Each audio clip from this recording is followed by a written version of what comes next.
Priority हुआ करती थी, कार्टून छपा करते थे, और जिनके बारे में कार्टून छपता था वो बहुत खुश होते थे कि भाई मेरे बारे में कुछ छपा है, और उसका पूरा मजा लेते थे। आज किसी को हिम्मत नहीं कि कोई किसी का कार्टून बना सके, किसी का ये मैंने मजाक उड़ा सके।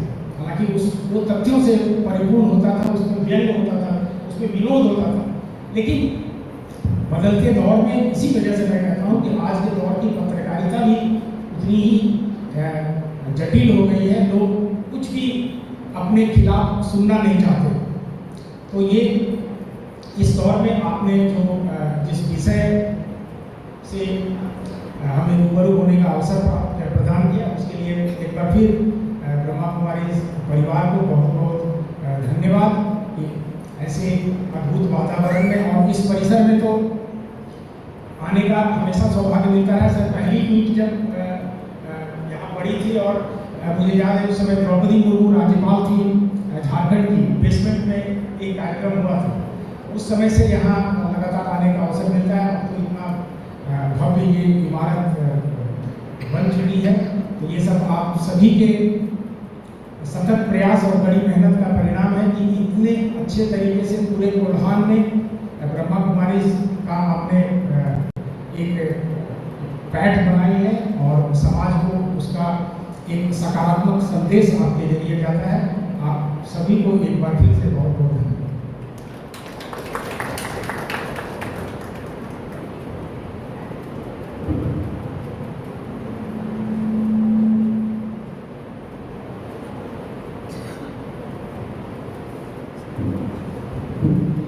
बहुत बहुत धन्यवाद भाई जी आपका। कहते हैं स्नेह और सम्मान देते चलो, दुआओं का दर खुल जाएगा। दुआएं देना ही तकदीर है और दुआएं लेना ही तकदीर है, और दुआओं की इस लेन देन से ही पुण्य का खाता भी हमारा भर जाएगा।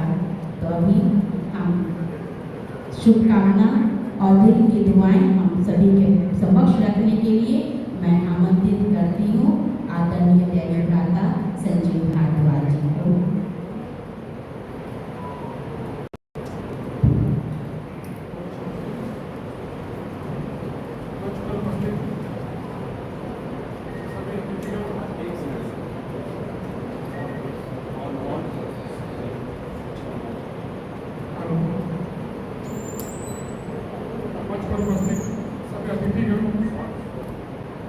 और मेरे सामने मेरे सभी साथीगण, आप सभी का अभिनंदन है इस सभागार में। आप अपना कीमती समय निकालकर रविवार का दिन हम लोग को जरूर फ्री मिलता है, जिस दिन हमारे ऊपर संपादक का दबाव नहीं रहता है, हम अपने निजी कार्यों को निपटा सकते हैं। तो हम लोगों ने अपने निजी कार्यों को छोड़कर इस जरूरी काम के लिए अपना समय निकाला। इसके लिए आप सभी बधाई के पात्र हैं।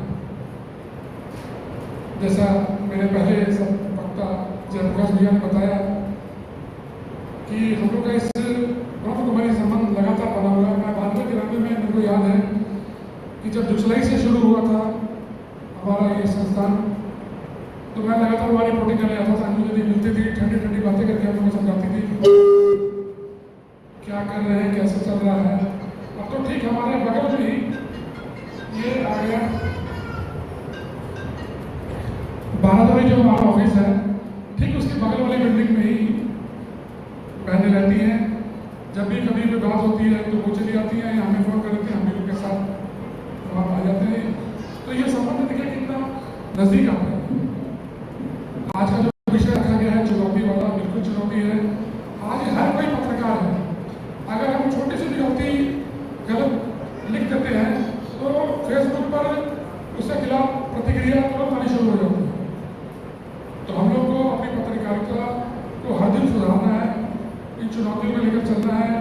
एक खबर हम लोग को सिखाया गया था, छूट जाए रुक जाए मंजूर है, लेकिन वो गलत नहीं होनी चाहिए। लेकिन बदलते दौर में, भागम दौड़ की जिंदगी में जिस तरह की चीज़ें आ रही हैं, वो भी चीज़ें समाज को स्वीकार नहीं है। तो मेरा ये मानना है कि हम सभी को हर दिन कोई ना कोई अपना रिव्यू करना चाहिए और इन चीज़ों को लेकर आगे बढ़ना चाहिए।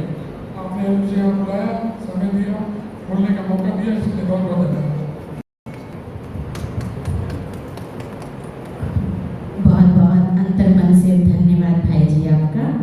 अभी हम दैनिक भ्राता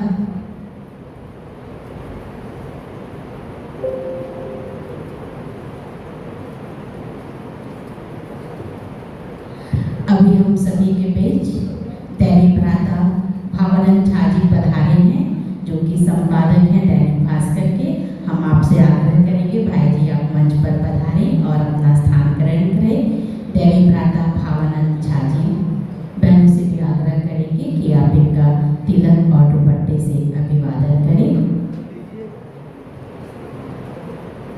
हम सभी के बीच दैनिक भ्राता संजय शर्मा जी भी पधारे हुए हैं। हम आपसे आग्रह करेंगे 2 शब्द शुभकामना के हम सभी के बीच रखें। दैनिक भ्राता संजय शर्मा जी।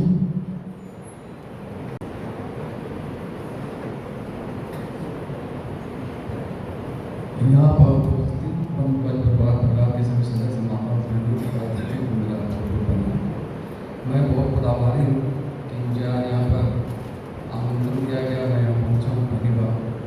इससे पहले भी चांदी में मेरे कहा था अजय दीदी से मेरी मुलाकात हुई है। और आज के इस परिवेश में मीडिया के सामने बहुत सी चुनौतियाँ हैं। आज की राजनीति में सामाजिक परिवेश सब कुछ हाईटेक हो गया, उसमें सामंजस्य बिठाना एक अपने आप में एक चुनौतीपूर्ण है, जिसको सबको मिल के उसमें चलना है। और उसमें ऐसा कुछ नहीं हो सकता कि लेकिन ये व्यवस्था चलना बहुत दिक्कत है। और आज के इस परिवेश में हम लोग कुछ समय निकालना पड़ेगा कि समय का ही अभाव है। और इस भाग की जिंदगी में हर कोई टीआरपी लेने के लिए पत्रकार हो चाहे मीडिया हो, सब एक ही काम में लगे। समाज के लिए किसी के लिए कोई टाइम नहीं है। और उसी वक्त में आज के सबको समाज से ही काम हो सकता है, चाहे मीडिया हो, वो राष्ट्रीय स्तर पर हो, इंटरनेशनल स्तर पर हो, चाहे ग्रामीण स्तर पर हो, सबको इसमें मिल के काम करें ताकि एक नया समाज बने और सब शांति के स्तर समाज में चले। बस मैं इतना करके अपना बोलेंगे।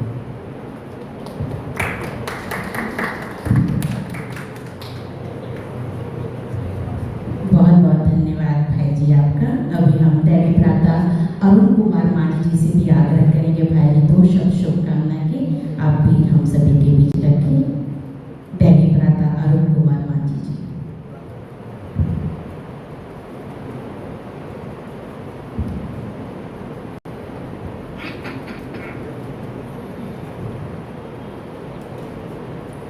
सबसे पहले ब्रह्म कुमारी की ओर से आयोजित मीडिया की भूमिका और श्रेष्ठ समाज निर्माण में मीडिया की भूमिका कार्यक्रम में उपस्थित कोमल भाई जी, ब्रह्म कुमारी जी के सभी दीदी, हमारे उपस्थित सभी मीडिया के बंधु, सबको मेरा योग्य अभिवादन व अभिनंदन, नमस्कार। आज पत्रकारों के बीच अभी बता रहे थे बड़े भाई कि पत्रकारों के बीच बड़ा चुनौती हो गया है। पहले जब हम लोग पत्रकारिता करते थे इतना चुनौती का सामना नहीं करना पड़ता था। आज जो भी पत्रकार है, एक जिसके भी खिलाफ में हम लोग न्यूज छापते हैं, अगर कोई काला धंधा करता है उसके खिलाफ में न्यूज छापते हैं तो मेरा दुश्मन बन जाता है। फिर पत्रकारिता एक व्यवसायिक रूप से विकसित होना शुरू हो गया। पत्रकार का भी व्यवसायीकरण शुरू हो गया। कहीं न कहीं हमें भी सुधरने की जरूरत है। और इस तरह से जो आयोजन होता है, जो आज आयोजन किया गया ब्रह्म कुमारी की ओर से, ये सही में बहुत अच्छा चीज है। आज पूरे समाज में आप देखिए नए जनरेशन जो है, नए जनरेशन भटक गया, समाज उदंड हो गया, कहीं गार्जियनशिप नहीं है। गांव में पहले गार्जियनशिप होता था कि एक गार्जियन को पूरे समाज मानते थे, गार्जियन को। लेकिन आज गार्जियनशिप खत्म हो गया। स्कूलों में गार्जियनशिप नहीं है, घर में परिवार में गार्जियनशिप नहीं है, गांव में गार्जियनशिप नहीं है। नया जनरेशन उद्दंड हो गया, कोई किसी का बात नहीं मानता। पेरेंट्स का अपना बच्चा अपना पेरेंट्स का बात नहीं मानता। ये बहुत बड़ा चैलेंज है हमारे साथ। एक नया दौर चला है, ये आधुनिकता का रंग से हम रंगने लगे हैं। आज हम लोग जैसे बुजुर्ग आदमियों को, खास करके पत्रकारों में जो वरीय है, वरीय पत्रकारों को सही में एक होने की जरूरत है और इस पर चिंतन मंथन करने की जरूरत है कि हम कैसे अपना पीढ़ी को, आने वाला भविष्य जो है, नया जनरेशन है, उसको कैसे हम संस्कार दें, कैसे हम उसको संस्कार दें। अगर पत्रकारिता भी कर रहे हैं तो कैसे इस चुनौती को स्वीकार करते हुए अपना लेखनी को लिखें। आप थोड़ा मिस्टेक करते हैं, कोई लामचल में तो रोज पत्रकारों को गोली से मार दिया जा रहा है, जान से मारपीट किया जा रहा है। अभी चुनौती का सामना हम कैसे करें और कैसे हम उभरे और अपना पत्रकारिता को भी एक अपना सुरक्षा व्यवस्था के साथ करें। हम लोग तो एसोसिएशन के माध्यम से लगातार आंदोलन कर रहे हैं कि हमको सुरक्षा, पत्रकार सुरक्षा कानून चाहिए, हमें भी एग्रीडेशन चाहिए, हमें भी बीमा का सुविधा चाहिए। क्या होता है, क्योंकि हम बटे हुए हैं। इस तरह का प्लेटफॉर्म हमको बहुत अच्छा लगा कि सारे मीडिया भाई को बुला के जो सम्मान देने का काम प्रमुख कुमारी की ओर से किया जा रहा है, सही में काबिल तारीफ है। और इस ऐसे संस्था में चूंकि हम अपना संस्कार को भी डेवलप कर सकते हैं। हम अगर पत्रकारिता के साथ साथ समाज सेवा का भी काम करते हैं, हम अगर थोड़ा आध्यात्मिक में भी अगर अपने आप को जाते हैं, हम अंतर्मन को झांकते हैं। ब्रह्म कुमारी के बारे में बहुत सारा किताब पढ़े हैं, बहुत तो हमको भी जानकारी नहीं है, लेकिन बहुत सारा किताब पढ़ने का मौका मिला है कि कैसे लोग मानसिक शांति को प्राप्त करता है। आज इस भागदौड़ की जिंदगी में हम शांति का अनुसंधान कर रहे हैं, बाहर ढूंढ रहे हैं, लेकिन बाहर तो मिलेगा नहीं, अंदर की बात है। इसलिए इस संस्था से भी हमको कहीं न कहीं जुड़ना चाहिए। हम अपील करना चाहिए पत्रकार साथियों से भी कि हम एक अच्छा मानसिकता के साथ पत्रकारिता करें और एक समाज को एक स्वच्छ आईना दिखाने का काम करें। आज जिस तरह से पत्रकारिता भटक गया है, हमें समाज से, हर जगह से, अपने आप से भी चुनौती का सामना करना पड़ रहा है। आत्ममंथन का विषय है, आत्ममंथन करना चाहिए। अच्छे संस्था हमें प्रेरणा देने का काम भी करते हैं, कैसे मानव जीवन को भी साकार करें और कैसे हम समाज को सुधारें अपने लेखनी के बलबूते पर। इसलिए इसमें भी हमको लगता है हमें जुड़ना चाहिए, पत्रकार साथियों को ब्रह्म कुमारी जैसे संस्था के साथ जुड़ना चाहिए और हम अपने आप से ही सुधार करने का उम्मीद रखते हैं। लोगों को कैसे सुधारें, हमको अपने अंतरात्मा को जानना है, अपने आप को सुधारना है, फिर हम आगे बढ़े। तो फिर समाज जिस तरह से पश्चात सभ्यता को स्वीकार कर लिया है और संस्कृति को स्वीकार कर लिया है, आने वाला जनरेशन बाकी हमारे जो दादा परदादा हम लोग जो करते हैं इसको भूल जाएगा और कोई किसी का नहीं रहेगा। आज भारतवर्ष जैसे देश में प्रतिदिन सैकड़ों वृद्धाश्रम बन रहा है, सैकड़ों वृद्धाश्रम भारत जैसे देश में बन रहा है, बहुत बड़ा चुनौती है। हमें सुधरने का जरूरत है। हम आपसे फिर से आग्रह करते हैं, विनती करते हैं, अपील करते हैं कि हम सब मिलकर एक समाज को नई दिशा, ब्रह्म कुमारी जैसे संस्था के साथ उन्देश बंधा मिलाकर एक समाज को आईना दिखाने का काम करें। और इस शर्तों के साथ मैं अपना वाणी को विराम देता हूँ। जय हिंद।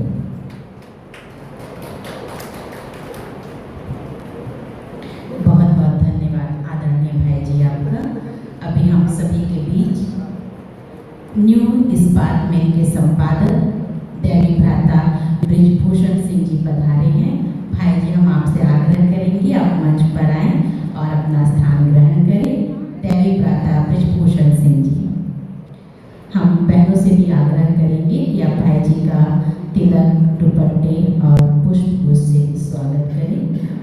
अभी दुआएं दें और दुआएं देंगे। इसी क्रम में हम दैवी भ्राता भावना से करेंगे कि आप दो शब्द का सभी समक्ष रखें। दैवा भावना जी, संपादक दैनिक भास्कर।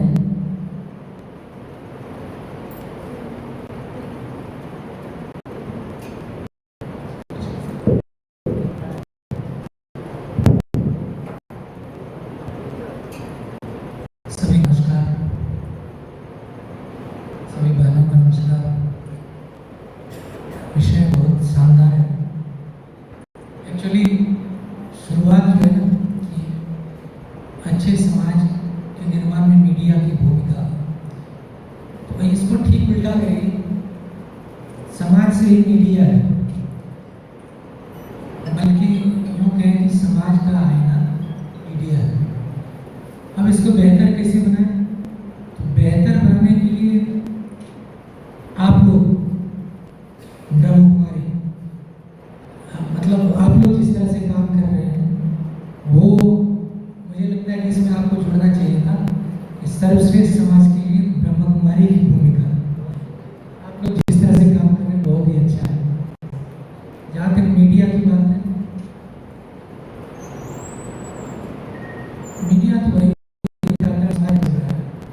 अब उसको सुधारने की बात है, उसके समाधान जो नई न्यू मीडिया है वो समाधान की बात करता है। अभी हाल की घटना में आपने देखा होगा, लड़की ने अपने पति की हत्या कर दी। समाज के लिए बहुत ही खतरनाक था। आज सुबह सुबह हम लोग, मैं, मेरी वाइफ, मेरी बेटी, तीनों सुबह वॉक कर रहे थे, तो चर्चा में मेरी बेटी ने सवाल मुझसे पूछा, पापा इतनी लड़कियों को लड़के दिलाते हैं, चर्चा में कभी नहीं आती, मीडिया वाले खामोश रहते हैं। एक लड़की ने हत्या कर दी, इसकी बहुत ज़्यादा चर्चा है। आप लोग देर रात तक इस पर देखते रहते हैं, सुनते रहते हैं, उसके बारे में आपको भी जिज्ञासा है, मुझे भी है, लेकिन ऐसा क्यों? सवाल बहुत ही गंभीर था। फिर मैंने उसे कहा कि जब पत्रकारिता हम लोग पढ़ रहे थे तो हम लोग को बताया गया था कि कुत्ता यदि किसी को काट ले तो वो खबर नहीं है, लेकिन यदि कुत्ते को कोई काट ले तो वो खबर है। क्योंकि एक माँ, एक बेटी, एक बहन, औरत जो है वो समाज को एक आईना दिखाती है।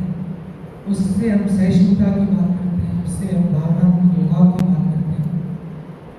तो उस लड़की से भी, वो जो सोनम रघुवंश सिंह थी, उससे भी हम उम्मीद करते थे कि वो उसी तरह से समाज को आगे ले जाएगी, क्योंकि वो जन्मदात्री थी। वो आने वाले दिनों में किसी बच्चे को जन्म देती जो समाज को आगे ले जाता। इसलिए मैंने बेटी को कहा कि बेटा, इसलिए उसकी चर्चा ज़्यादा है। समाज तो यही है। अब आप लोग कितने लोग इससे सहमत हैं पता नहीं, लेकिन मुझे लगता है कि समाज में अब जगने की ज़रूरत है। समाज के हर लोगों को सोचना पड़ेगा कि एक जो ऋषि मुनियों की बात थी उस तरफ हम लोग जाएं, उनको समझें, और इस आश्रम में जरूर आए। मेरे लिए पहला मौका है यहाँ पर। वैसे इससे पहले मैं मुजफ्फरपुर में था या भागलपुर में था, तो मैं बातचीत होती रहती थी, जाता भी रहता था और लोगों से टच में तो जरूर रहता था। उसका मुझे एक फ़ायदा ये है कि कभी भी अच्छे लोगों के साथ आप रहेंगे, अच्छा ही सीखेंगे, बुरा नहीं सीखेंगे। तो जहाँ शिव की बात होती है वहाँ आप जरूर आए, और मीडिया के लोगों के लिए इससे भी आग्रह है कि वो जरूर आए, क्योंकि आप यहाँ आएंगे तो आप अच्छी बातें सीखेंगे। हो सकता है कि आप बेहतर समाज के निर्माण में खबर लिखते वक्त, खबर दिखाते वक्त, खबर समझाते वक्त, खबर के आगे करते वक्त आप एक अच्छे समाज के निर्माण में भूमिका निभा सकते हैं। धन्यवाद।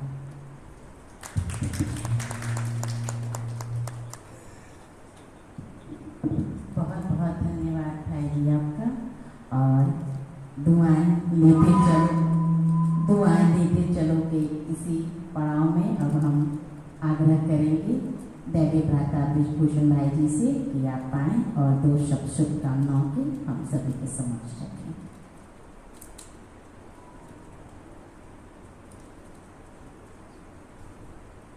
ओम शांति।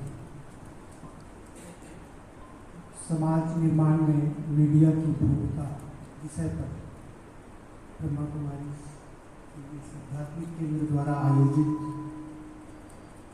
इस समारोह में हमारे बड़ी बहन अंजू बहन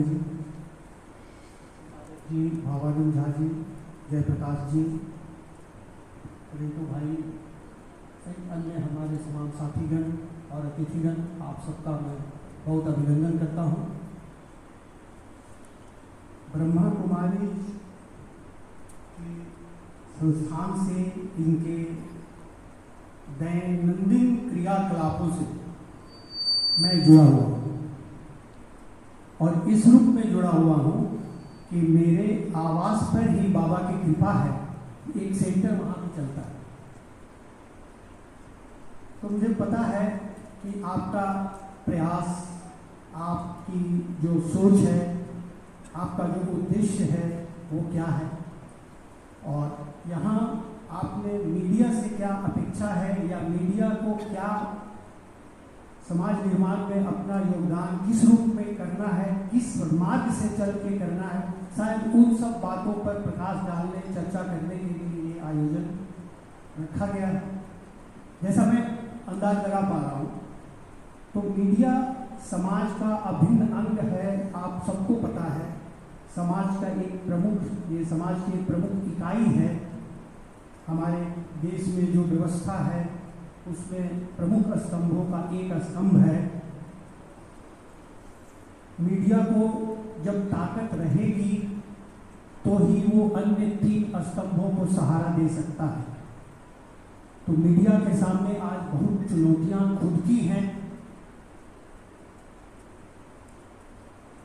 स्वस्थ मीडिया अपना स्वास्थ्य कैसे बनाए रखे, आज ये मीडिया के सामने ही बहुत बड़ी चुनौती है। उसके आगे वो खुद ही कहीं कहीं लगता है कि लड़खड़ा रहा है। तो ऐसे समय में ब्रह्मा कुमारी ने जो एक ये कार्यक्रम आयोजन कर जो एक प्रयास किया है, मैं समझता हूँ आप मीडिया को बहुत बड़ा सहारा देने का प्रयास आपने किया है। इसके लिए मैं आप सबका बहुत आभार व्यक्त करता हूँ। मीडिया की भूमिका से आप सब अवगत हैं, दोहराने की जरूरत नहीं है। जहाँ तक मीडिया कर्मियों को अभ्यास की बात है, उनके सामने सुबह से उठकर देर तरह के विषय हों, उनसे जूझना पड़ता है। ऐसी स्थिति में उनकी मानसिक शक्ति, उनकी आत्मिक शक्ति कैसे मजबूत हो और उनकी दृष्टि, उनका नजरिया सकारात्मक रूप से उन संघर्षों को जूझने के लिए तैयार रहे, इसके लिए सबसे बड़ा माध्यम मैं समझता हूँ इस तरह के प्रयास हैं, जहाँ हमें आध्यात्मिक शांति मिलती है, एकाग्रता प्राप्त होती है। ब्रह्मा कुमारी का बहुत कुछ बड़ा लाम काफ मैं नहीं देखता हूँ, बहुत सरल तरीका है। आप आए, ध्यान मग्न हो, बाबा का स्मरण करें, सब चीज त्यागने का भी सीखना है। हम ही सबके करता धरता हैं, हम ही सब सुधार देंगे, ऐसा भाव त्याग कर कि हम कुछ नहीं है, आप मार्ग बताओ, मैं करने के लिए तैयार हूँ। ये केंद्र उसमें मैं समझता हूँ बहुत बड़ी सहायता देता है कि आप एकाग्र हो जाएं, जो चैलेंजेज है, आपकी जितनी शक्ति है, उन सारी शक्तियों को बाबा को समर्पित कर दें और उनसे नई ऊर्जा, नई दिशा लेकर आगे बढ़ें। तो ये तरीका मुझे बहुत अच्छा लगता है। और मैं जब घर में ही सेंटर है तो हो सकता है कि आपको लगे कि मैं इसका महत्व तो नहीं समझता हूँ, लेकिन मैं 24 घंटे उसको निगाह में रखता हूँ, नज़र में रखता हूँ, उस बात का ध्यान में रखता हूँ। और मैं उम्मीद करता हूँ, अपेक्षा करता हूँ, आप सब, हम सब सनातन धर्म के लोग हैं, हम सब ईश्वर को मानते हैं। तो वो इस ईश्वरीय शक्ति के लिए रूप अनेक है, मार्ग अनेक है, उसमें एक ये प्रमुख मार्ग है। इस मार्ग के सहारे भी चलकर हम अपने जीवन को बहुत शांति और सफलता के आयाम पर पहुंचा सकते हैं। आप सबका बहुत बहुत धन्यवाद। बहुत बहुत धन्यवाद भाई जी, आपका भी। श्रेष्ठ समाज के निर्माण में मीडिया की भूमिका, यह सत्र शुरू करने के पहले और भाई जी को मंच सौंपने से पहले हम संक्षिप्त में कोमल भाई जी का परिचय दें तो वह इस प्रकार है कि वर्तमान समय में आप प्रधान संपादक मधुबन न्यूज चैनल ब्रह्मा कुमारी से हैं, जन संपर्क अधिकारी ब्रह्मा कुमारी संगठन 2018 से आप अभी तक हैं। 2013 से वर्तमान संपादक शिव आमंत्रण मासिक समाचार पत्र, वित्त सचिव प्रेस क्लब पिंडवाड़ा आबू और जिला प्रभारी रिपोर्टर NDTV राजस्थान। भाई जी सारा कह रहे कि संक्षिप्त में ही परिचय है ताकि वो अपने सत्र को पूरा करें, लेकिन थोड़ा सा और उनके बारे में कहें तो आपने पूर्व में रिपोर्टर के रूप में NTTV news channel 2017-18, live India news channel 2014 से 2018 तक, समाचार प्लस चैनल 2013 से 2015 तक आपने कार्य किया है। आपके फीचर लेखक हैं वर्तमान में 2007 से दैनिक हिंदुस्तान, दैनिक जागरण, अमर उजाला, दैनिक नवज्योति इत्यादि प्रकाशित हुए हैं।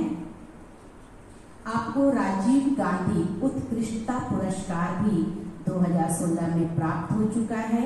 आपने पत्रकारिता एवं जनसंचार में स्नातकोत्तर को भी प्राप्त किया है। तो अभी ज्यादा समय न लेते हुए यह मंच भाई जी को सौंपते हैं।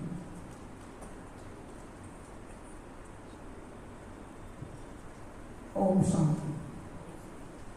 अगर आप लोग अपना थोड़ा चेतना जागृत करके ओम शांति बोलेंगे तो ऊर्जा आ जाएगी। ओम शांति। परमात्मा शिव की कृपा से हम लोग का जिस छत्र के नीचे बैठे हैं, क्योंकि इस ऑर्गेनाइजेशन के जो संस्थापक हैं परमात्मा शिव हैं और उनके साकार माध्यम पूजा ब्रह्मा बाबा की तस्वीर अगर इधर तो आप देख सकते हैं। और इस संस्थान की यहाँ की प्रभारी अंजू दीदी हैं, हमारे झा साहब हैं, पाठक जी हैं, मिश्रा जी, जयप्रकाश जी, अमित अग्रवाल जी, भूषण जी, दिनेश मेहता जी, मनोज कुमार सिंह और इस सभा में बैठे हुए तमाम हमारे पत्रकार साथी। मेरी उम्र 47 साल है और मैं जब 11th क्लास में पढ़ता था, 17 साल का था, तब इस ऑर्गेनाइजेशन से जुड़ा था। मूलतः मैं उत्तर प्रदेश के बनारस के पास एक मऊ जगह वहाँ का रहने वाला। 17 साल की जब उम्र में मैं इस ऑर्गेनाइजेशन से जुड़ा तो मुझे लगा कि समाज में सामान्य रूप से जीना तो हर कोई कर लेता है, लेकिन एक ऐसा जीवन होना चाहिए जो आपको खुद तो सुकून दे। अगर आपका स्मरण कोई कर ले तो उसको भी सुकून पैदा हो जाए। इस दुनिया में बड़ी कोई दौलत नहीं है। उसके बाद हमने BSc किया टाउन डिग्री कॉलेज बलिया से, फिर हम BGMC किए कोटा यूनिवर्सिटी से और MGMC की हमने हेमचंद्राचार्य यूनिवर्सिटी नॉर्थ गुजरात है वहाँ से। और 2002 में हम ब्रह्मा कुमारी संस्थान के अंतर्राष्ट्रीय मुख्यालय माउंट आबू चले गए। मुझे लगा कि लोगों के लिए काम करना, समाज के लिए काम करना, इससे बड़ा पुण्य और इससे बड़ा प्रकल्प कुछ नहीं होता है। हम घर में तो एक परिवार को चला पाते हैं, लेकिन अगर पूरी दुनिया और समाज के लिए जो सोचता है उसके लिए सोचने वाला भगवान होता है। वहाँ पे मुझे मीडिया का प्रभाव मिला एज ए पब्लिक रिलेशन, और तब हम टेलीविजन में काम नहीं करते थे, अखबार में हमने काम नहीं किया। तो उस समय हमारे साथ एक घटना, क्योंकि आप जानते हैं कि जब किसी बड़े ऑर्गेनाइजेशन के आप PRO होते हैं तो तमाम तरह की बातें आती हैं, तमाम पत्रकार साथियों से आपका समन्वय होता है। कुछ पत्रकार साथी पॉजिटिव भी होते हैं, कुछ निगेटिव भी होते हैं, कुछ अच्छा नज़रिया भी रखते हैं, कुछ उल्टा नज़रिया भी रखते हैं। और जब आप ऑर्गेनाइजेशन के PRO होते हैं तो सबको आपको सुनना है और सबके साथ मुस्कुराना है। आप उल्टी या ऊंची आवाज़ में भी आप बात करेंगे तो उसको अन्यथा लिया जाएगा। उस दौरान हमारे एक पत्रकार मित्र होते थे, तो हमारे ऑर्गेनाइजेशन के जो डायरेक्टर थे उन्होंने कहा कि तुम चूँकि मीडिया सेल में हो तो मुझे लगता है कि तुम्हें पत्रकारिता का तजुर्बा होना चाहिए कि आखिर पत्रकारिता होती क्या है, जिससे तुम दूसरों के जीवन में, जो लोग इस लाइन में हैं, जिस प्रोफेशन में हैं, उनके अंदर एक शांति का बीज रोप सको, क्योंकि तुम्हें तजुर्बा होना चाहिए। तो सबसे पहले सन 2007 में मैं पंजाब केसरी ज्वाइन किया ऑर्गेनाइजेशन में रहती हूँ। उसके बाद 2008 में सहारा समय चैनल तब एनसीआर लॉन्च हुआ था, तो राजस्थान का वहाँ पर मैं शुरू देखता था। उसके बाद तो तमाम सफर रहा, चाहे वो NDTV हो, चाहे News24 या नाइस लेके लाइव इंडिया हो। आज भी मेरे पास NDTV राजस्थान में देखता, सिर्फ एक शौक के तौर पे, ताकि हमारी जो ज्ञानेंद्रियाँ और कर्मेंद्रियाँ हैं वो खुली रहे। पत्रकारिता जो है तीसरा नेत्र खोलता है अगर आप उसको सकारात्मक नजरिया से लेंगे। जब हम 2008 में सहारा समय में जब हम काम करते थे तो हमारा कॉम्पिटिटिव ETV हुआ करता था। हम लोग दोनों मित्र थे और एक दिन रात को तकरीबन 9 बजे ठंड हो गई थी माउंट आबू में, और हमने पहली ठंड हुई थी तो हमने नॉर्मली एक खबर ब्रेक कर दी थी कि 5 डिग्री तापमान पहली बार गया है माउंट आबू का।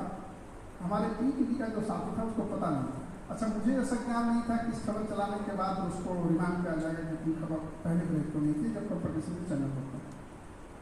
तो हमने खबर तो चला दी रात को 9 बजे, हम तो 10:30 बजे हम लोग सो जाते हैं।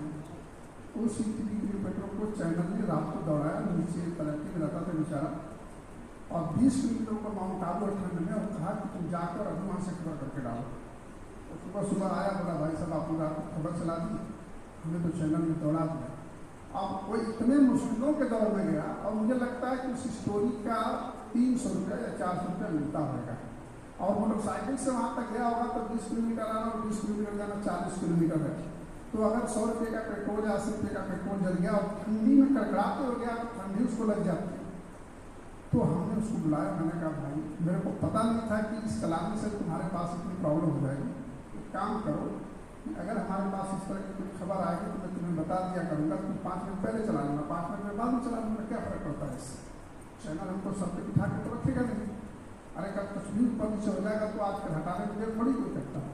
हमारे सामने जहाँ साहब बैठे हैं या जो बड़े चैनलों में या बड़े अखबारों में लोग काम कर रहे हैं, उनके लोकल रिपोर्टर हैं, चाहे गाँव के रिपोर्टर हैं, चाहे जो डेस्क पे लोग बैठे हैं, सबकी स्थिति बहुत विभिन्न है।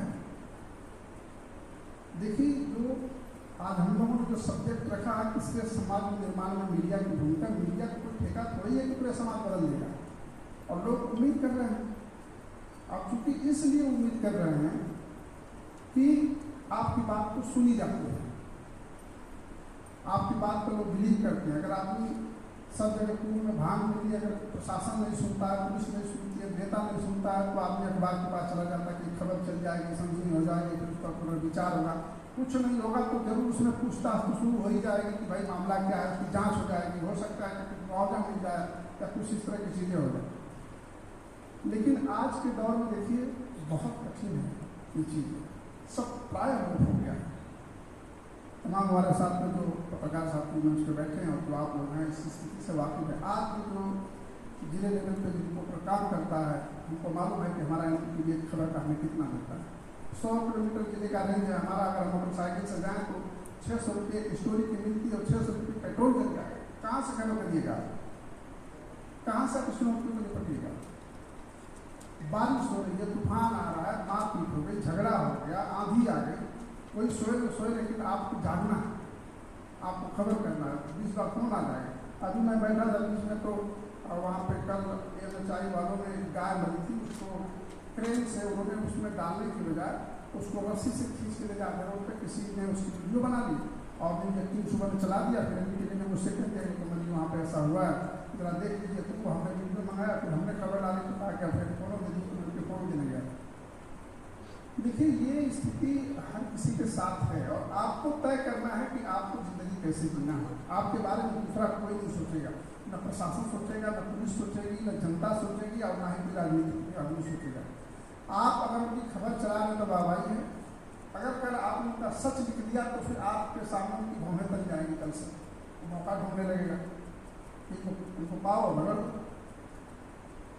तो ये सच्चाई हमारे सामने चुनौतियों के तौर पर खड़ी है। और दूसरी जो चुनौती है वो हमारे अपनी बिरादरी से भी बहुत बड़ी है। आप किसी इलाके में चले जाइए, दूसरे पत्रकार के बारे में बात करिए, पहले उसको उल्टा ही बोलता है, अरे वहाँ बहुत महाब्लैक मेलर है, वैसा करता है वैसा करता है, दूसरी बात क्यों करते हैं। आपसे थोड़ा ऊपर नीचे हुआ नहीं कि आपके पीछे 4 लोग आएगा तो सरकार ने देखिए सब देख लेंगे इस चीज़ को। ये देखिए ये सच्चाई है, ये सब चुनौती है। आप पत्रकारिता के मतलब जैसे जहाँ साहब संपादक हैं, जो लोग डेस्क पर बैठे हैं, या जो एम्प्लॉई हैं जो 8,000 9,000 10,000 रुपये में बड़े अखबारों में काम करते हैं, उनका तो कैसे कैसे चल जाए। लेकिन जो सिर्फ माइक आईडी पे और जो सिर्फ एक कार्ड लेकर के अगर रिपोर्टिंग का काम कर रहे हैं, जितने बड़े चैनल हैं, बता देंगे कौन चैनल बहुत अच्छा पैसा मिलता है। आप कैसे परिवार चलाइएगा और कैसे ईमानदारी बात कीजिएगा। खबर चाहिए आपको, फिर लोग कहते हैं गुलाम के ठेके पे चले गए, फिर कहते हैं कि उनके यहाँ से जाकर पैसे जाए, फिर कहते हैं आरटीओ के पास चले गए, फिर कहते हैं उनके पास खबर दिखा के वो मैनेज करने में लग गए। ये सब चुनौतियाँ दूसरे को नुकसान करने में लगता है, लेकिन हमें खत्म करनी है। और हम पत्रकार से पहले सामाजिक प्राणी हैं, हमारी बीवी हैं, बच्चे हैं, परिवार है, आजीविका है, रोटी है, आपको बच्चों को पढ़ाना है, घर को चलाना है, आपकी तबीयत खराब हो जाएगी, आपको दवा दारू चाहिए। इन चुनौतियों को कैसे कीजिएगा? ये जेन्युइन प्रॉब्लम है। आज देखिए चैनल्स में एक साथ में छटनी हो जाती है, एक नहीं सुनी जाती है। हमारे सहारा समय में जब मैं कहा तमाम लोग धरना प्रदर्शन करते, कोई सुनता ही नहीं है। मजिठिया बोर्ड के लिए कितनी बार होगा, चाहे पत्रिका हो चाहे भास्कर हो, कोई सुनता ही नहीं। हाई कोर्ट के जजमेंट, सुप्रीम कोर्ट के जजमेंट क्या बात है। ये कुछ ऐसे चैलेंज हैं, ऐसी चुनौतियां हैं जिसके हम केवल सोच सकते हैं, उसके बदलने के बारे में हमारे पास क्षमता नहीं है। प्रभावित किसका हो? अब जैसे रात को संपादक 12 बजे 1 बजे जो उठ के जगते हैं, सर हमारे साथ बहुत साथी हैं, खास करके जो गौड़ भी हैं, जो पहले यहाँ ये थे, हमारे बहुत पुराने मित्र हैं। अभी हमारे पास पंत जी गए थे, बुलाया था। उन लोगों की जिंदगी है, पूछिए इनसे, बच्चों से कम मुलाकात होती है। जब ये जाते होंगे तो बच्चे स्कूल चले जाते हैं, जब ये आते होंगे तो बच्चे घर से वापस आते हैं। पूरी दिनचर्या उनकी है और उसमें प्रेशर है जो छोड़ के, तो वो जो प्रेशर है चाहे किसी भी चीज़ का, पहले तो किसी बड़े संगठन में मैंने देखा कि एडिटोरियल पर ही काम होता था। अब तो मार्केटिंग का भी जिम्मा है और मार्केटिंग सरदर्द है। ये मैं इसलिए कह रहा हूँ कि मैं कहीं कहीं सुनाई बात नहीं कर रहा हूँ। मैं भास्कर का ये एक घटना मेरे साथ हुई कि हमारे यहाँ शिवरात्रि पर विज्ञापन करता हूँ। कुछ संस्थान के जुड़े हुए लोग हैं जो अपने अपने लेवल से कर देते हैं। तो शिवरात्रि पे हमारे यहाँ के प्रमाण थे, उन्होंने भास्कर का कोई अपना एडवर्टाइजमेंट वाला होते हैं ढूंढते रहते गए और उन्होंने हमें संज्ञान में लिया। उन्होंने विज्ञापन करीब 1.5 लाख 2 लाख रुपये का छाप दिया। अब उस बंदे से छाप को दिया, अब वो बंदा नट गया, बोले कि आपने ये नहीं छापा, आपने वो नहीं छापा, पैसा ही नहीं दे रहे। अब इनके लोग हमारे पास भी आए, चाहे पत्रिका के चाहे भास्कर के चाहे किसी। तो मैंने कहा भाई बात में से पूछ तो लेते कि जो आदमी जुड़ा वो पैसा देगा कि नहीं देगा। आपने तो मेरे से परामर्श किया भी नहीं।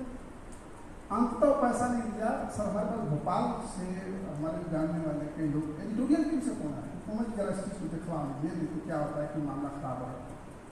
अब बताइए, जबकि संपादक तो खबरों पे काम करते हैं ना भाई, लेकिन चूँकि चंदा है, रोजी रोटी है, आजीविका है, पैसा चाहिए चलाने के लिए, तो ये सब चुनौतियाँ हमारे सामने हैं। और अगर आपको जर्नलिज्म में ईमानदारी से काम करना है तो आपको जितनी चादर है उतना ही पैर फैलाने के बारे में सोचना चाहिए। मैं जहाँ तक समझता हूँ, मैं जर्नलिज्म में आया हूँ, आज भी मैं काम करता हूँ, 1 रुपया हमारे अकाउंट में नहीं आता है, ना मैं फील्ड में जाता हूँ। बहुत सारे स्टूडेंट बेचारे बच्चे जो होते हो करके देते हैं, मैं उनको दे देता हूँ कि तुम जाओ चलाओ, खुद तो हमारे ये सब में तो हमारा खर्चा चल जाता है, लेकिन उनका कहाँ से खर्चा हो। आज भी आते हैं, जब प्रेस कॉन्फ्रेंस करते हैं या कभी होता है तो कहते हैं भाई साहब हमारी गाड़ी की पेट्रोल नहीं निकालो, चलो डालो। ये प्रैक्टिकल प्रॉब्लम है और इस प्रैक्टिकल प्रॉब्लम का समाधान कोई भी सोच सकता है। भाई सब कह रहे थे कि एक मीडिएशन वाला पत्रकार, पहले तो रेलवे में छूट भी मिलती थी, अभी जब से कोरोना आ गया सरकार ने भी बंद कर। क्या कीजिएगा?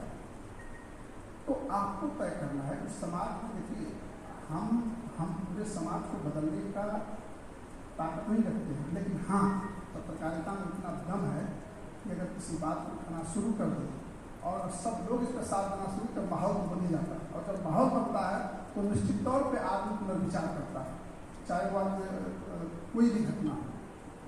ये तो हमारे पत्रकारिता की तमाम चुनौतियाँ हैं, और इन चुनौतियों के लिए आपका कहते हैं कि हम नियम बन जाए कानून। आज लोग पत्रकारों को मारते हैं, आपको भी पता है कि नहीं, आप किसी दबंग के खिलाफ लिखिएगा तो क्या करेगा, सबको पता है। और आजकल तो जान तो सस्ती है।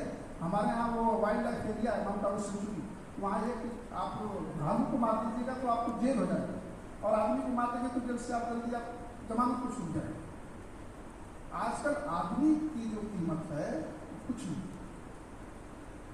आजकल मारने में कोई देर नहीं करता। तो ये हम लोग तो पत्रकार तो बुद्धिजीवी प्राणी है, सबसे ज़्यादा सोचता है, सबसे ज़्यादा उसको ज्ञान होता है, सबसे ज़्यादा उसकी पहचान होती है, सबसे ज़्यादा मैं कहता हूँ कि अगर भगवान ने आपको कलम की ताकत दी है तो उसका इस्तेमाल कीजिए। और मुझे लगता है कि चुनौतियों से निपटने में आपको अपने लेवल पर सोचना होगा, तब तमाम सरकारी महकमा जहाँ पर से कोई कारोबार शुरू कर लीजिए, कोई बिजनेस शुरू कर लीजिए, ताकि कम से कम ये आपके आजीविका के लिए बच्चों के लिए तो रहे, जो लोग बहुत बड़े स्तर पर नहीं कर पाते, जिससे थोड़ा सा संबल अगर मिल सकता है कि भाई चलो हम एक ईमानदारी के साथ काम कर सकते हैं।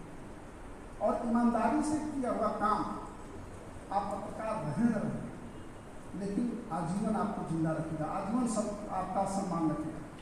हमारे यहाँ राजस्थान और गुजरात की सीमा लगती है, तो हम सारा समय में काम करते थे, तो वहाँ पे जो गाड़ियाँ आती हैं गुजरात से, तमाम सेल टैक्स और तमाम जांच होती हैं, कई बार ब्लैकमेल में भी आती हैं, तो लोग कमा लेकर चले जाते हैं। हमारे चैनल ने कहा कि जाके आप स्टोरी करके आइए कि कितनी गाड़ियाँ सेल टैक्स में निकलती हैं।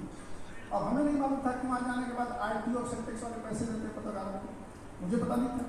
तो हम गए, हमारे कैमरामैन कहा था, हमने कहा कि यार खबर कर लो।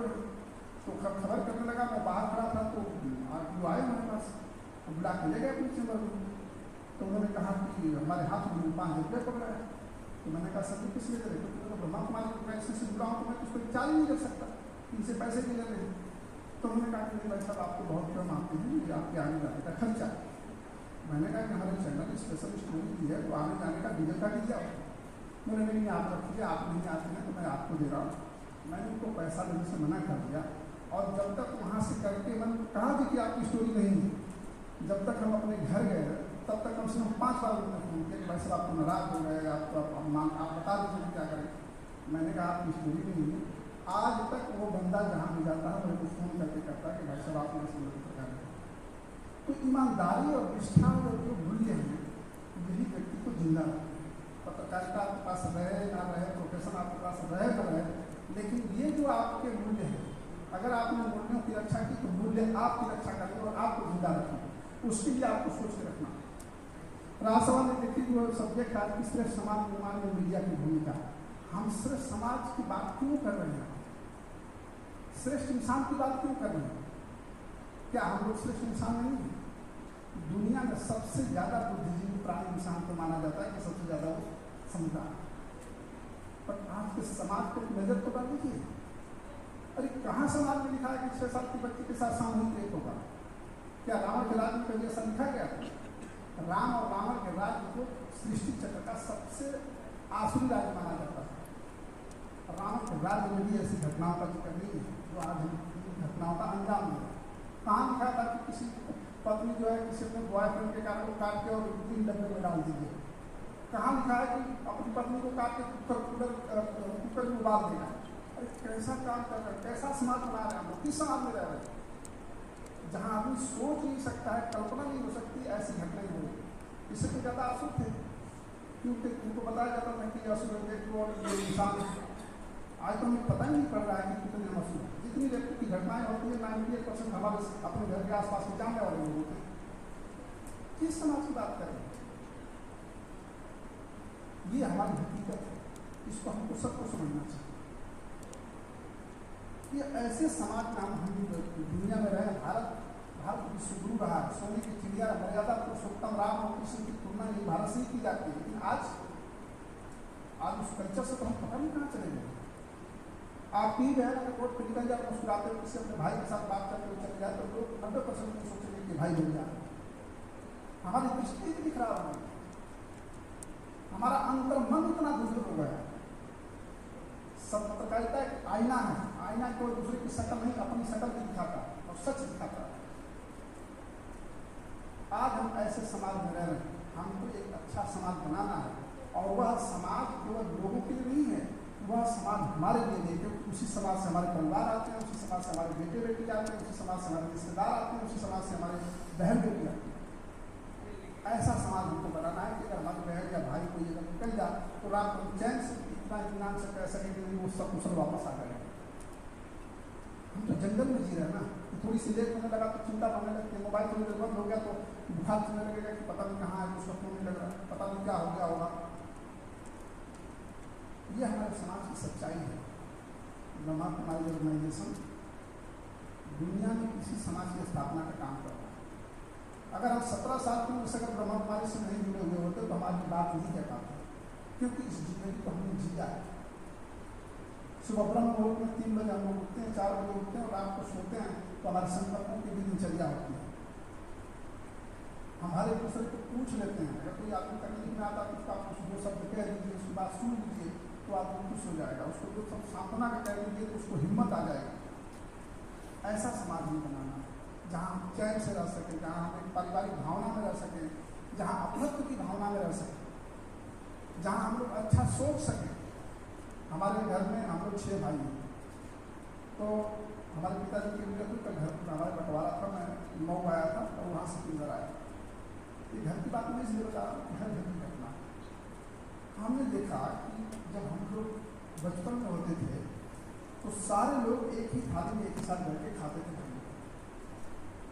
सबकी शादियाँ हो गई, सबके बच्चे हो गए, सब लोग अलग अलग रहते हैं, अलग अलग करते हैं, और मैंने देखा कि 1-1 इंच की बात पर विचार है।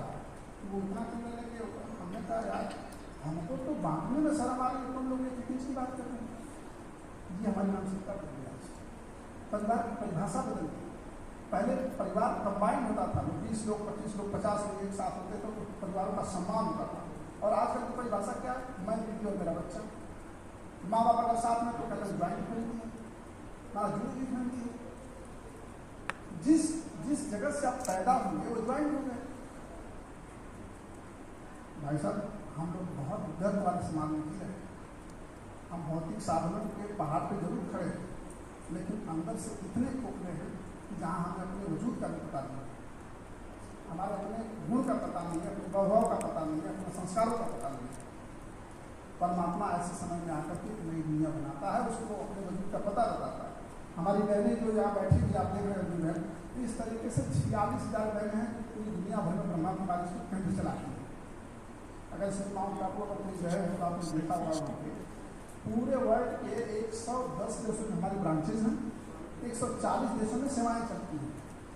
और इन बहनों के सामने आने के बाद अगर आदमी क्रिमिनल दृष्टि से भी आए ना तो उसकी दृष्टि बदल जाती है, क्योंकि इनके पास डिग्निटी का पावर है। सामान पहने हैं, सफ़ेद साड़ी पहने, कोई 5,000 की साड़ी भी नहीं, लेकिन इस साड़ी में कितनी ताकत है, इतनी पवित्रता, इतना स्नेह है। आप टुकड़ा कितनी पत्रकारिता का सेमिनार कर रहे हैं, क्या आप ये छापने के लिए कि ब्रह्मा कुमारी की खबर छप जाएगी? आप लोग बहुत छापते हैं। इन बहनों की जिज्ञासा ये है कि आप जिस व्यवसाय में हैं, आपके सामने सबसे ज़्यादा चैलेंज है। पूरे सुबह से लेकर रात तक आपकी एनर्जी लॉस होती है, उस एनर्जी को रिस्टोर करने का आपके पास कोई साधन नहीं है। आप अपनी ज़िंदगी को अच्छे से जी सकें, अपने परिवार को जी सकें, अच्छे से मुस्कुरा के जी सकें, ताकि ज्ञान को सीखने आपके जीवन में एक सुकून पैदा हो जाए। यही का लक्ष्य। ऐसा कौन सोचता समाज? तो ब्रह्मा कुमारी ऑर्गेनाइजेशन पूरी दुनिया भर में इसीलिए काम कर रहा है कि आप एक अच्छा इंसान बन जाए, एक अच्छा इंसानियत को जिए, जिसके लिए भगवान ने दुनिया में हमें भेजा, जिसके लिए हम कारोबार करते हैं, जिसके लिए हम नौकरी करते हैं, जिसके लिए पैसा करते हैं, वो कम से कम हमारी ज़िंदगी में आए। मैं बहुत खुशनसीब हूँ कि मैं ब्रह्मा कुमारी ऑर्गेनाइजेशन में पिछले 24 साल से समर्पित हूँ, और हमारे बारे में सोचने का काम भगवान करता है। सिर्फ हमने अपने आप को डेडिकेट किया हो। हम कल खाना क्या खाएंगे, हम कहाँ जाएंगे, कपड़े कौन देगा, कुछ नहीं सोचना पड़ता। और यह परंपरा भारत की प्राचीन पद्धति में है, जो गृहस्थ आश्रम कहा जाता था। केवल भारत की संस्कृतियों में कहा गया कि गृहस्थ आश्रम, गृहस्थ आश्रम मतलब घर परिवार में रहते हैं, आश्रम जैसा माहौल जहाँ किसी प्रकार का भेद नहीं, सब लोग अपने। आप यहाँ का राजयोग मेडिटेशन कीजिए, हमारे बहुत सारे बुद्धिस्ट जुड़े हुए हैं, हम लोग साल में पत्रकारों का वो सम्मेलन करते हैं पिछले 25 सालों से, जहाँ पे लोग आके 2-3 दिन रहते हैं और वहाँ पे आने के बाद उनको लगता है कि जिंदगी हमारी क्या होनी चाहिए। अभी भी हम लोगों ने सोशल मीडिया का ज़माना हो खूब चल रहा है। कल मैंने यूट्यूब पे देखा, वीडियो वायरल हो रहा था, सब मैंने कहना चाहिए जिस खबर को उसने डाला होगा, उनकी रूपाणी जी की फोटो वीडियो थी, अभी जो पोस्टमैन थी, पूरा वो जली हुई लाश है और हाथ ऐसे पूरी उस लाश का वीडियो से डाला। अरे इतना तो आपको समझना चाहिए कि क्या डाला है, देखा नहीं जा रहा। अब छोटा बच्चा देखेगा, कोई महिला देखेगी, कम हृदय लोग वाले वो देखेगा, क्या सोचेगा? वही संवेदना, क्या हम इतने संवेदनहीन हैं? तो मेरा कहना यह है कि जो सेमिनार है उसका लक्ष्य है कि हम बदल जाएंगे, हम अच्छे हो जाएंगे, हमारा पड़ोसी अच्छा हो जाएगा। निश्चित तौर पर अगर आप अच्छा किसी के लिए सोचेंगे तो आपके ऊपर में रिटर्न अच्छा ही मिलना है। अगर हम बुरा सोचते हैं तो दूसरे का नुकसान हो ना हो, लेकिन हमारा नुकसान होता है, क्योंकि हम अपने आप को कमजोर कर रहे होते हैं लगातार। अब आप सोचिए ना कि आप लोग प्रेशर में काम करते हैं, मन की गति खत्म हो रही है, उसमें अच्छी खबरें हैं, बुरी खबरें, तमाम तरह की चर्चा होती है, पूरा बल तो पड़ रहा है, हमारी आत्मा कमजोर हो रही है। आत्मा को ताकत भरने का काम क्या कर रहे हैं? थोड़ा बहुत अगर पूजा पाठ करते होंगे तो 10 मिनट खड़े हो जाते हो, उसमें 2 मिनट मन लगता होगा, 5 मिनट भूल रहा होगा। आप पूरे दिन खर्च कर रहे हैं एनर्जी, और स्टोर पे क्या क्या कर कुछ हम कमजोरी तो रहे हैं, फिर बीपी बढ़ जाता है, शुगर बढ़ जाता है, तमाम बीमारियां हो जाती हैं। और उन लोगों को तो खास जो रात को जाग के करते हैं नौकरी, जो तनाव में काम करते हैं, तो भाई साहब हमारी ज़िंदगी सिर्फ यही नहीं है, हमारी ज़िंदगी एक श्रेष्ठ इंसान की है, श्रेष्ठ मानव की है। और अगर हम नहीं जिएंगे तो दूसरा कोई हमारे पास मेडिसिन नहीं है, कोई ले आके दे दे और आपने खा दिया और आपको ठीक हो गया, उसको आपको प्रयास करना पड़ेगा। और एक ब्रह्मा कुमारी का जो कार्यक्रम आज है, जो महीने में रखा है, मेरा 3 साल से प्रोग्राम बन रहा है, 3 बार कैंसिल हुआ। इस बार मुझे लगा कि घर में हमारे काम चल रहे थे, बट आप लोगों के प्यार और मोहब्बत में खींच रहा है, आप लोगों से मुलाकात हुई थी, आप लोगों के साथ का कहीं कहीं सानिध्य मिलना था, इसलिए आज मुलाकात हुई। और मैं तो आप लोगों से गुजारिश करूँगा कि आप लोग ये राजनीति से सीख लीजिए, कोई भी काम करते रहिए, उसका प्रभाव आप लोग पर नहीं पड़ेगा, आपका प्रभाव दूसरों पर पड़ेगा। ये हमारे व्यक्तिगत जीवन से मैं बता रहा हूँ। और वह जो सम्मान है, वह जो प्रभाव है, आजीवन आपको रखा है। करना कुछ नहीं, आधे घंटे आके आपको एक टाइम देना है, किसी का सीख लीजिए, और ध्यान आप कहीं भी करते रहिए, आप कलम चलाते उस समय करते रहिए, आप खाना खाते उस समय करते रहिए, रोड पर चलते उस समय करते रहिए, तो वो एनर्जी जो है ना आपको सेफ रखेगी हर चीज़ से। बाकी हम लोग माउंट आबू में रहते हैं, और अगर मैं तो चाहता हूँ कि आप लोग अगर माउंट आबू आएँ, और टाटा नगर तो वैसे भी बड़ा फेमस है दुनिया भर में, यहाँ की प्रोडक्शन की क्वालिटी बहुत बेहतर होती है। नए निर्माण में आप लोग सहभागी, नए निर्माण वाली भूमि से आते हैं, तो वैसे भी राष्ट्र निर्माण और समाज निर्माण, व्यक्तित्व निर्माण भी अगर यहाँ से उसका फैक्ट्री लग गया आप लोग की, तो और क्या ही हो सकता है, इससे बढ़िया तो कुछ नहीं हो सकता। लोग याद करेंगे कि जमशेदपुर के पत्रकारों ने ऐसी न्यूज़ नहीं दी।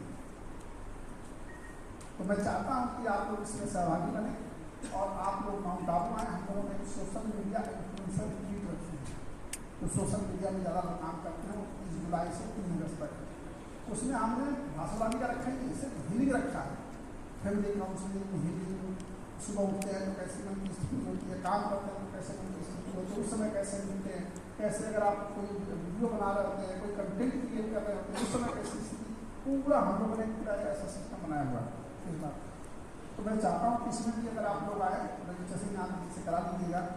आने जाने का आपसे करना पड़ेगा, बाकी वहाँ स्टेशन से लेकर और स्टेशन छोड़ने तक वो सेवा का मौका हम आपसे नहीं चाहेंगे। आपको कुछ नहीं सोचना, बस आपको ये बताना है कि हम स्टेशन से पहुँच रहे हैं, और बस ये बताना है कि इस तारीख को इस ट्रेन से हम वापस आएंगे, बस। बाकी सारी जिम्मेदारी वहाँ हम लोगों की। आप वहाँ आइए, 2-3 दिन रहिए, आपको बहुत अच्छा लगेगा कि स्कूल की लाइफ है यहाँ। हमको आप लोगों ने सुना, अंकुर दीदी ने मुझे बुलाया यहाँ बोलने के लिए, और मैं बहुत भाग्यशाली हूँ कि आप लोगों से मुलाकात इसी बहाने। और कभी भी माउंट आबू आना हो, इधर करना हो, तो आप लोग निश्चित तौर पर वहाँ आएँ। और मैं तो ऐसे यार को सर देश भर के यहाँ तक हिंदुस्तान में सारी फेमस संपादक अनिल कुमार अभिनंदन है वहाँ पे। तो आप लोग वहाँ पे आए और निश्चित तौर पर सेवा का हमें अवसर दें, और मैं समझता हूँ कि आप लोग यहाँ राज्य ध्यान जरूर सीख करके अपने पत्रकारिता के पेशे को आपके जरिए एक नई मंजिल, एक नया प्रकाश मिलेगा, ऐसा उम्मीद करता हूँ। नमस्कार, ओम शांति।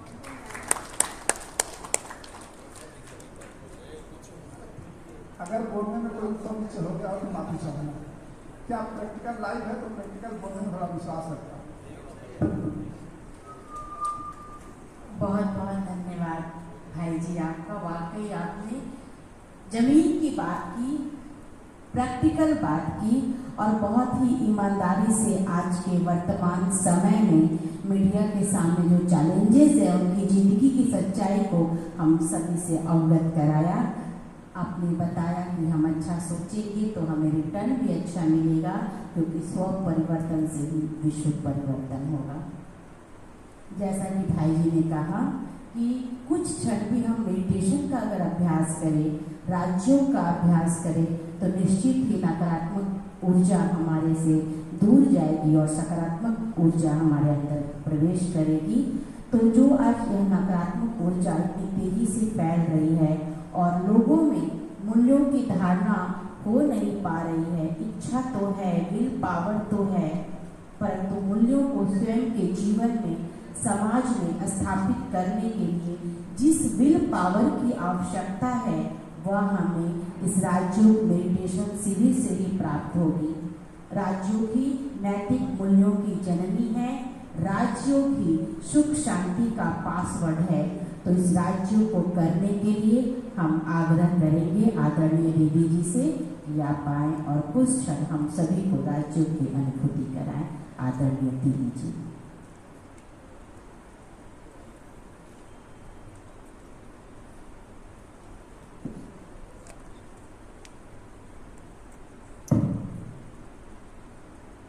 चुनौतियाँ तो हर क्षेत्र में है, सिर्फ मीडिया में नहीं। जब आप ये सोचते हैं केवल हमारे क्षेत्र में चुनौतियाँ हैं, तो चुनौतियों के आगे नतमस्तक होने की प्रवृत्ति बन जाती है। इस पुरुष प्रधान समाज में जब 80 वर्ष पूर्व इस संस्थान की स्थापना हुई, तो आगे बढ़ने में कितनी चुनौतियाँ रही होगी, सोचिए। उसी प्रकार से सेवा के क्षेत्र में जब आगे बढ़ते हैं तो हर प्रकार की चुनौतियों से हर व्यक्ति जूझता है, लेकिन कोई चुनौतियों को पार कर जाता है और कुछ चुनौतियों में सरेंडर होकर जीवन ऐसे ही जीता जैसे कि न के बराबर। जीवन ईश्वर के द्वारा प्राप्त वरदान है और परमात्मा ने हम सभी को ऐसा सक्षम बनाकर नीचे भेजा है। जिस क्षेत्र में हमें रोल प्ले करने के लिए दिया है, जिस क्षेत्र में भी, जिस जगह भी, वहाँ पर किसी भी प्रकार की चुनौतियाँ हैं, चाहे शारीरिक स्वास्थ्य की चुनौतियाँ हो, चाहे परिवार में आपसी संबंध के, आपसी संस्कारों के जो विभिन्नता की चुनौतियां हैं, एक दूसरे को समझने की वो चुनौती हो, चाहे आर्थिक चुनौती हो, चाहे बौद्धिक चुनौती हो, चाहे संगठन की चुनौतियां हो, सब प्रकार की चुनौतियां आप सभी ने भी फेस की है, कर रहे हैं, और हम सभी ने भी की है, और कोमल भाई ने भी की है।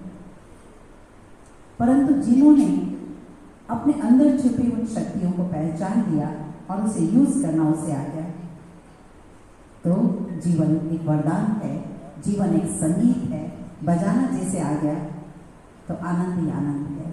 और ऐसे जीवन जी है उन्होंने जो उनके रास्ते पर चलने वाले भी लाखों करोड़ों होते हैं। ऐसे भी हमारे सामने एग्जाम्पल बहुत है। राजयोग मेडिटेशन हमें सबके बीच रहते हुए भी अपने आप में यूनिक बनाता है। आप कुछ बातों में सबके जैसे कॉमन है, लेकिन फिर भी आपके अंदर छिपी हुई विशेष विशेषताओं के अनुसार आप सबसे यूनिक है। इसलिए अपने आप की तुलना दूसरों से न करें, दूसरे की तुलना अपने आप से न करें। इस यूनिकनेस को पहचानें और उसके लिए चाहिए अंतर जगत की यात्रा। राजयोग मन और बुद्धि से की जाने वाली अंतर जगत की यात्रा का नाम है। और इसकी शुरुआत जब हम अभी प्रैक्टिस करेंगे, सिर्फ 1-2 लाइन में हम बताते हैं कि हम सभी का संपूर्ण व्यक्तित्व, जिसके 2 हिस्से हैं। हमारे संपूर्ण व्यक्तित्व के 2 हिस्से हैं, एक बाहरी व्यक्तित्व और दूसरा है आंतरिक व्यक्तित्व। बाहरी व्यक्तित्व के हिसाब से हम आप सभी अलग अलग हैं, लेकिन आंतरिक व्यक्तित्व के हिसाब से हम आप सभी एक है, एक ईश्वर की संतान। और वो है हमारी पहचान, एक एनर्जी, एक स्पिरिट, एक सोल के रूप में, जो यहाँ निवास करती है, जिसकी स्मृति में टीका लगाया जाता है। यानी पूरा शरीर एक यंत्र है, एक ड्रेस है, एक घर है, लेकिन इसके द्वारा एक्टिविटी करने वाली, आंखों के द्वारा देखने वाली, मुंह के द्वारा बोलने वाली, कानों के द्वारा सुनने वाली, हाथों के द्वारा लिखने और कर्म करने वाली, पैरों के द्वारा चलने वाली, हम आप सभी एक चेतना है, जिसका निवास स्थान यहाँ है। एक अति सूक्ष्म, एक चमकते सितारे के समान, जिसे आत्मा, रूह, इनर सेल्फ कहकर, एनर्जी कहकर अनेक महापुरुषों ने इसके अस्तित्व को बताया है। हम आप सभी चले कुछ देर के लिए उस आंतरिक जगत की यात्रा की ओर।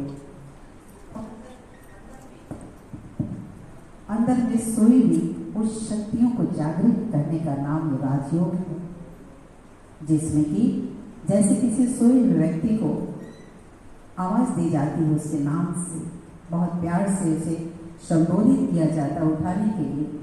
हम आप सभी भी असंख्य शक्तियों और गुणों की खान याद दिलाए अपने आप को। जैसा जैसा हम बोलते जाएंगे, मन ही मन आप उन बातों को सुनते हुए दोहराएंगे, मुख से नहीं बोलेंगे, मन ही मन दोहराएंगे और उसे फील करने का प्रयास करेंगे।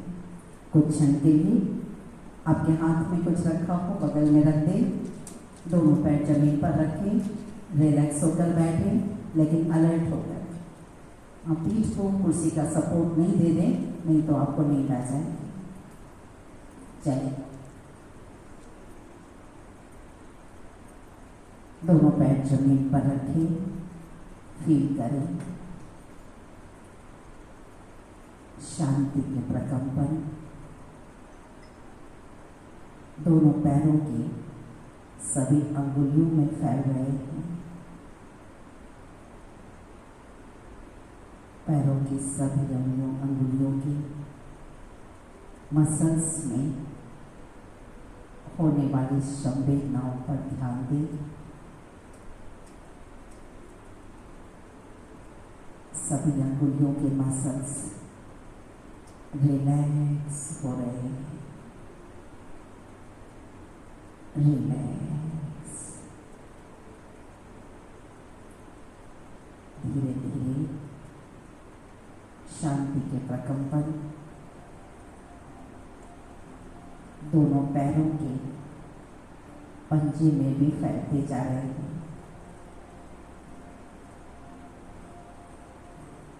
पैरों के पंजों के सभी मसल्स में होने वाली संवेदनाओं पर ध्यान दें। सभी मसल्स रिलैक्स हो रहे हैं।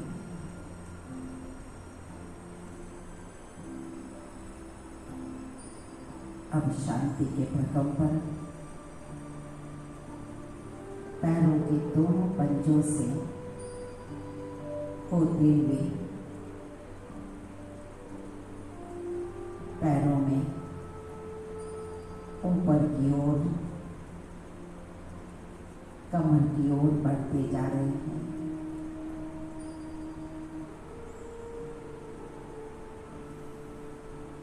दोनों पैरों के सभी मसल्स में होने वाली संवेदनाओं पर ध्यान दें। सभी मसल्स रिलैक्स हो रहे हैं।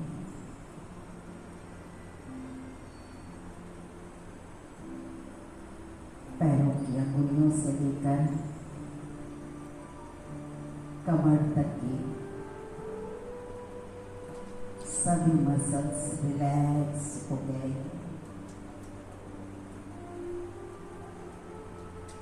दूषित वाइब्रेशंस बाहर निकलते जा रहे हैं।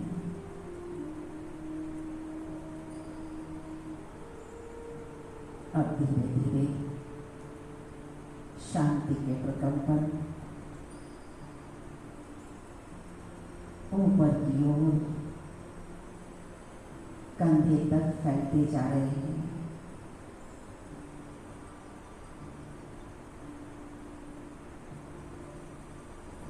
पेट की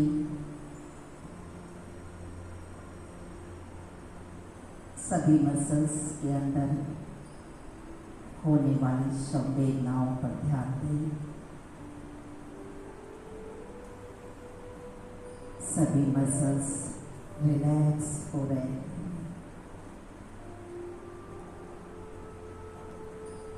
कंधे के भी मसल्स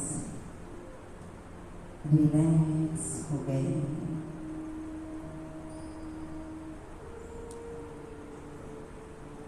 पेट के सभी मसल्स रिलैक्स हो गए हैं।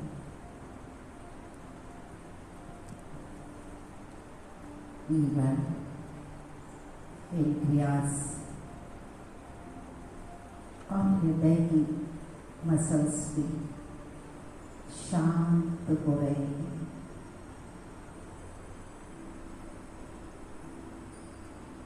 हृदय की धड़कन भी धीमी होती जा रही है।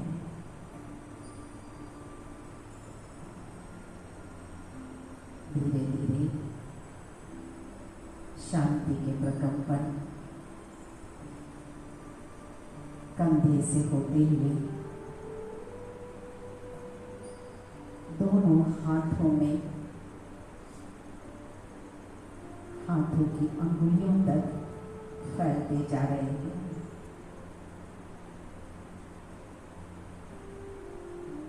दोनों हाथों के सभी मसल्स रिलैक्स हो रहे हैं।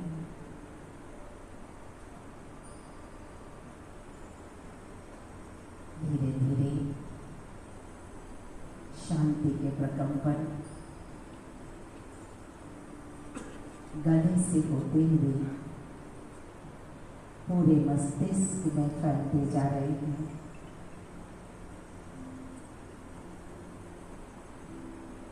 गले और पूरे मस्तिष्क के मसल्स रिलैक्स हो रहे हैं।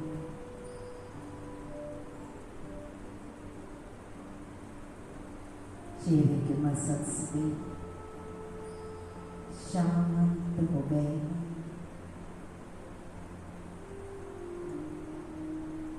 दोनों आंखें शीतल होती जा रही हैं।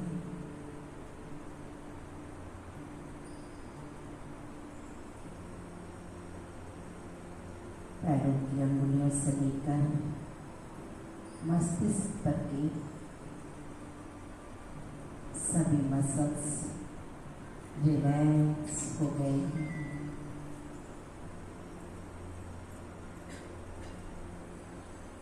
सभी मसल्स से बीमारियों के जर्म्स, नकारात्मकता के जर्म्स बाहर निकलते जा रहे हैं।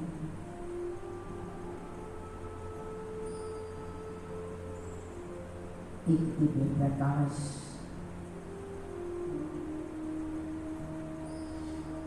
एक गहरे हल्कापन का आभास हो रहा है। फील करें पूरे शरीर का कंट्रोल रूम ये मस्तिष्क है, जिसके मध्य जहाँ टीका लगाया जाता है उसके और अंदर आज्ञा चक्र, एक छोटा सा रूम है पिट्यूटरी और हाइपोथैलेमस के बीच में। वहाँ मैं कहने वाली शक्ति एक अति सूक्ष्म प्रकाश बिंदु के समान चमकती हुई एक दिव्य चेतना, एक दिव्य सितारे के समान मैं विराजमान हूँ।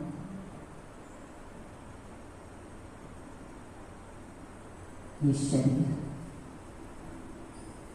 मेरा एक वस्त्र है, एक इंस्ट्रूमेंट है जिसे यूज करते हुए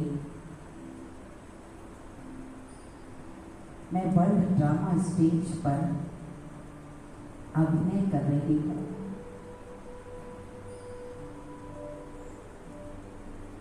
इन सेंस ऑर्गन्स की मैं कमांडर हूँ। मन की आंखों से लगातार अपने उस दिव्य स्वरूप को देखते रहें। एक अति सूक्ष्म होते हुए भी अत्यंत शक्तिशाली मैं अजर अमर अविनाशी शक्ति हूँ। मैं असंख्य शक्तियों और गुणों की खान हूँ।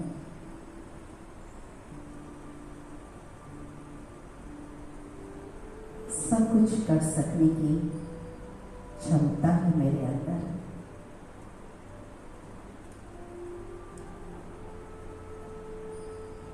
मेरे जीवन में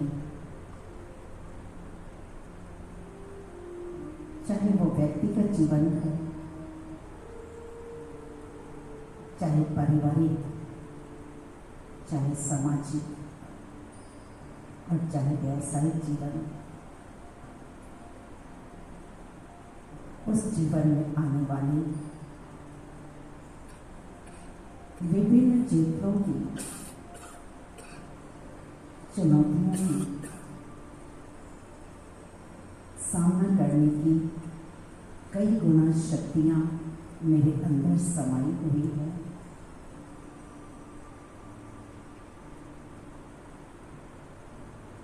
हर बात का समाधान मेरे अंदर है।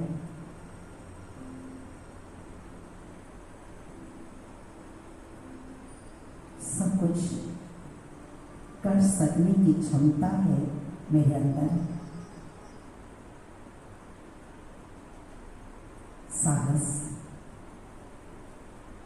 ईमानदारी, पॉजिटिविटी, शक्ति, निर्भयता, धैर्यता, शांति, ये सब मेरी निजी गुण है।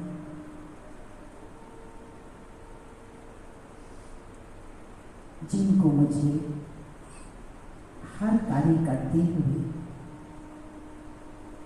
यूज करना है, जिनसे मेरा आंतरिक खजाना बढ़ेगा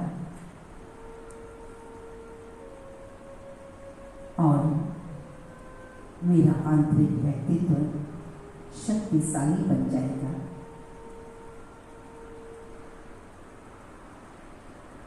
और मेरे आंतरिक व्यक्तित्व के शक्तिशाली बनने से मेरी विल पावर और स्ट्रांग हो जाएगी,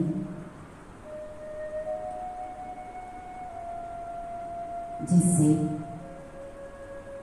जीवन की हर समस्याओं को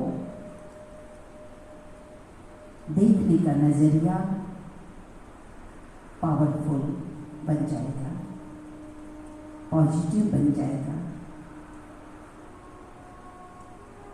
और उससे समस्याएं कमजोर पड़ जाएगी, समाधान सशक्त हो जाएगा।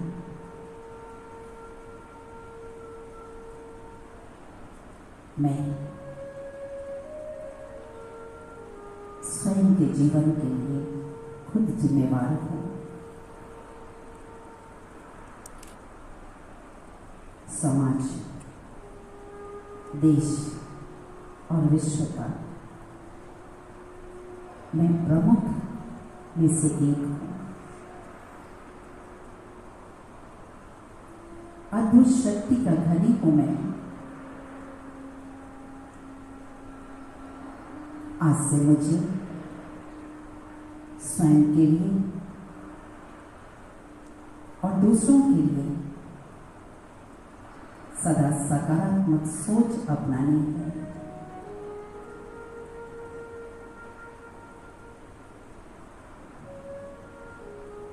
सर्वशक्तिमान पिता मेरे साथ है।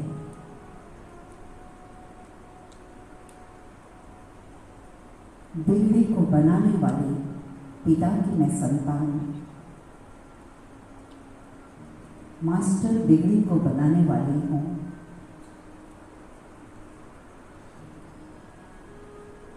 असंभव को भी संभव करने वाले उस पिता की संतान मैं भी असंभव को भी संभव करने वाली हूं। मैंने अनेक बार जीवन की ऐसी चुनौतियों का कई जन्मों में सामना किया है। आज भी मेरे अंदर वो क्षमता है। नथिंग में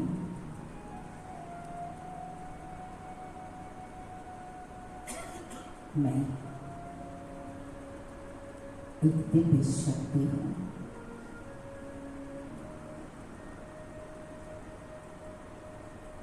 सफलता मेरा जन्मसिद्ध अधिकार है।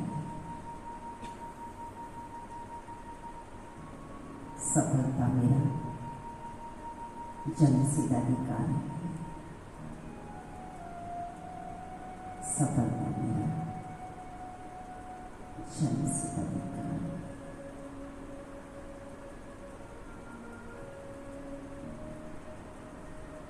फील करें ईश्वर पिता की असंख्य किरणें मस्तिष्क में पड़ रही है, एक ब्लेसिंग के रूप में।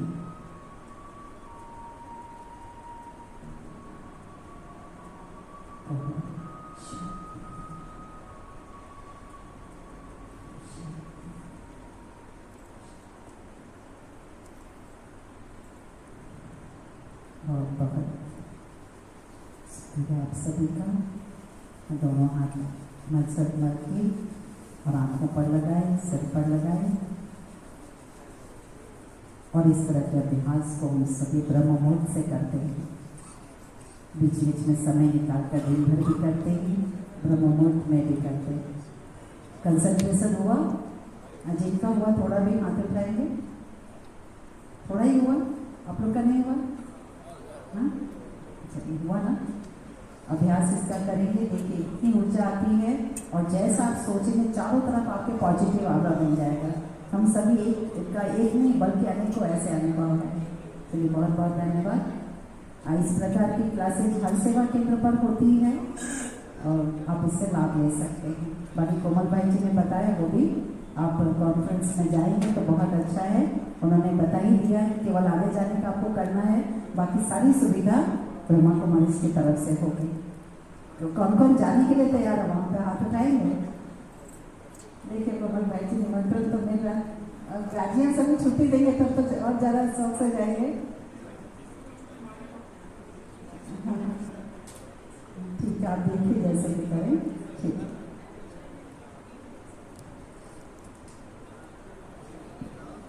बहुत बहुत धन्यवाद दीदी आपका। आपने बहुत ही सहज तरीके से आत्म अनुभूति कराकर हम सभी को बताया कि कैसे इसका प्रैक्टिस करके अपने को रोजाना सकारात्मक परिवर्तन लाकर अपने को चार्ज कर सकते हैं।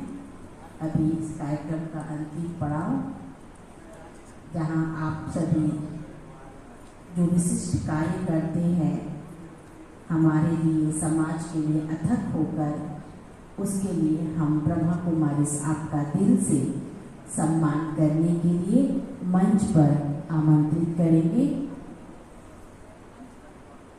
पहले मंच पे जो भी हमारे अतिथि विराजमान हैं, पहले हम उनका सम्मान करें, फिर सभी एक साथ भोजन पर भी जाएंगे। और आपको बता दें कि जो भी यहाँ भोजन, ऐसे तो सबको लगभग कुछ भाइयों को तो पता ही है, जो भी यहाँ भोजन प्रसाद बनता है ये कोई मार्केट की बनी हुई चीज़ें नहीं होती है। हम जैसी बहनें जो समर्पित होती हैं उन्होंने ही वही अपने हाथों से बनाती है खास आप सभी के लिए भोजन। तो आप जरूर उस भोजन का भी आनंद लेंगे। एक बार जोरदार ताली आप अपने लिए भी बजाएं और हमारे मंचासीन अतिथियों के लिए भी। पुनः आप सभी को बहुत बहुत धन्यवाद इस कार्य में, इस सम्मेलन में आने के लिए।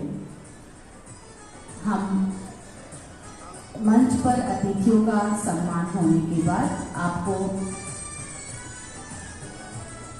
सभी को भी मंच पर